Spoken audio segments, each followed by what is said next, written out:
सर्वप्रथमे प्रभु जीशुଙ୍କ नामରେ ସମସ୍ତଙ୍କୁ नमस्कार। आज आउ गोटे नुआ थियोलॉजी टॉपिक उपरे आलोचना करिबा। सेही टॉपिक होची Pentateuch as narrative. Pentateuch as narrative Odia रे तागु कुआ जाए पंचग्रंथ एक वर्णनात्मक कहानी। पंचग्रंथ एक वर्णनात्मक कहानी। आदि पुस्तक द्वितीय विवरणी पर्यंत यह एक प्रकृत ऐतिहासिक वर्णनात्मक कहानी अटे।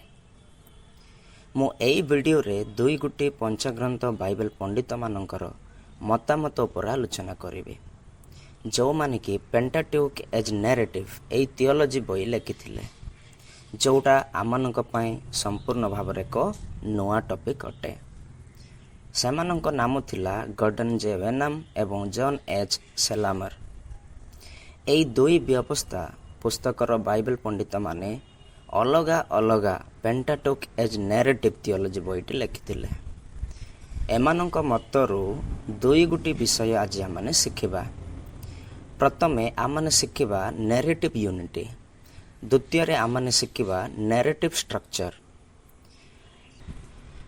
नैरेटिव यूनिटी को ओडिया रे वर्णनात्मक एकता बोली कुआ जाए एवं नैरेटिव स्ट्रक्चर को ओडिया रे वर्णनात्मक रचना बा वर्णनात्मक गठन बोली कुआ जाए।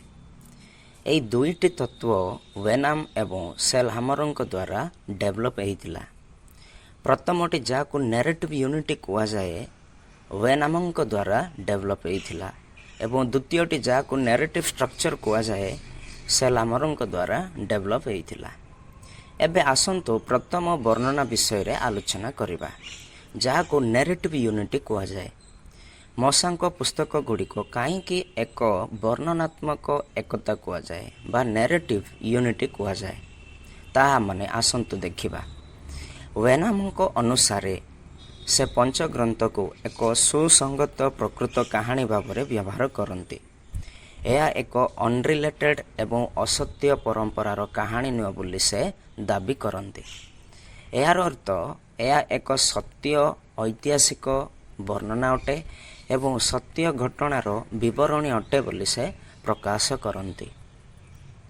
से आमको कहवाकू चाहूँगी जे यह एक एकीकृत पुस्तक, जाको इंग्राजी रे यूनिफाइड बुक बोली कुआ जाए, जहाँ विभिन्न समय एक सत्य ऐतिहासिक वर्णना पुस्तक भावरे संग्रह करा जाइछे।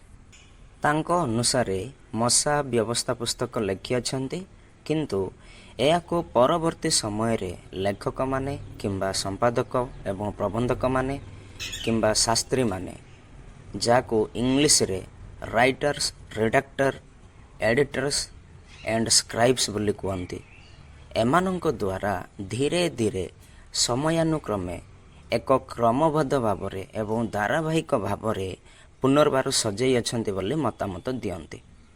संभवतः जियोसयଙ୍କ द्वारा किंबा राजा मानक समय रे किंबा निर्वासन समय रे किंबा निर्वासन परे यह एक मसांक व्यवस्था पुस्तक भावरे एई पंचग्रंथ को प्रकृत ऐतिहासिक वर्णना बोली गठन करथिले, जा आमे आज बाइबल रे एक संपूर्ण वर्णनात्मक एकता मसांक लिखित पुस्तकर देखो। जदि वर्णनात्मक एकता न थांता, जदि सजेईकी पुनर्बार गठन करा जाय न थांता, तबे मसांक लिखित पुस्तक गुड़िक पढ़िबा निमंते एवं बुझिबा निमंते कष्टकर होइतांता। तेणु एयाको वेनाम कहते पेंटाट्यूक एज नैरेटिव यूनिटी, कारण आदि पुस्तकरू द्वितीय विवरणी पर्यंत क्रमानुसार ऐतिहासिक वर्णनार एकता देखिबाको पाइथाउ।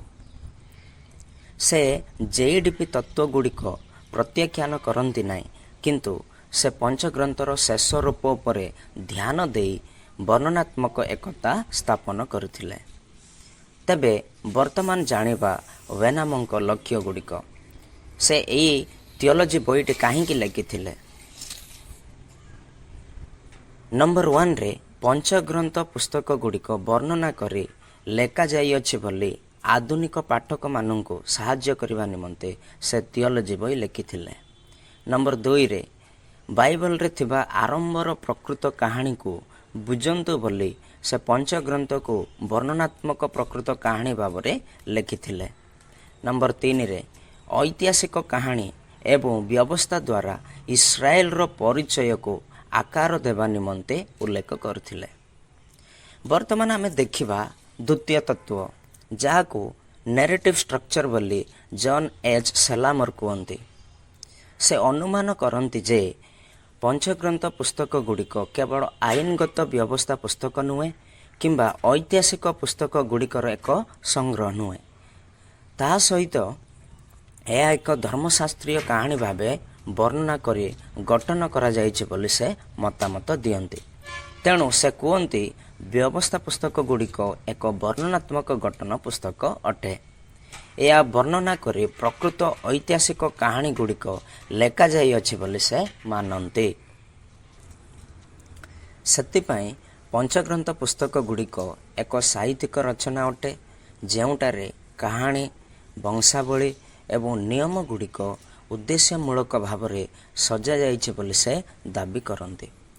परमेश्वर अनुग्रह एवं तांको प्रतिज्ञा माध्यम रे इस्राएल मानक सहित संपर्क स्थापन करने पाए व्यवस्था पुस्तक गुड़िक वर्णना करी गठन करा जाइतिबा कहानी भावे प्रस्तुत करा जाइछि। तेणु यह कह जाए वर्णनात्मक गठन, जहाँ इंग्राजी रे नैरेटिव स्ट्रक्चर बोली 𝗏𝗏 कहते।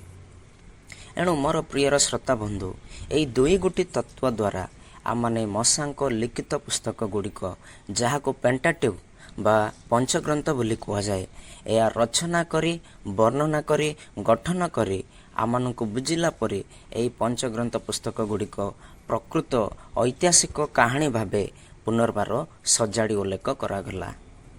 मु आशा करे नैरेटिव यूनिटीर तत्व एवं नैरेटिव स्ट्रक्चर तत्व आपण माने मो सहित शिखिले।